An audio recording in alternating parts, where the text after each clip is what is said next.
dengan sebab dia beriman, bang siya nakaamal saleh, nakahinang simpardaakan sin Allah, doon haon sumanyang impangannal niya. Amo na ini nakapamong im mga salaf na kauna.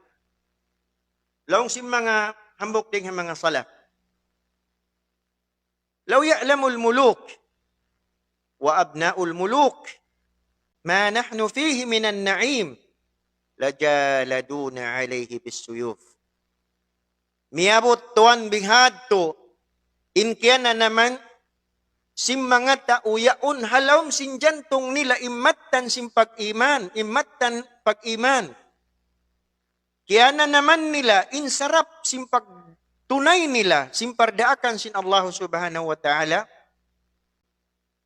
Sampayin sila makapamong na hadya, bang hadya kamilong na kaya ingatan sim mga kanakuraan.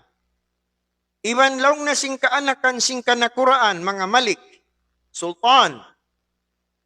Hakahalan amon nyari kami bihaon deng ha mga ni'mat, lajaladuna alayhi suyuf. Tartan tulong na hati niya, luwakon kami, binasahon kami long na simpudang nila. Sabab sin imibog sila, im mga malik, im mga taurayahan, im mga taubalkanan, haamuin kiyana naman nila rin ha mga ni'mat, deng ha mga sarap, inyadto, pasalan sadya simpak, tunay nila, simatan, pag-ibadat pa Allah Subhanahu wa ta'ala.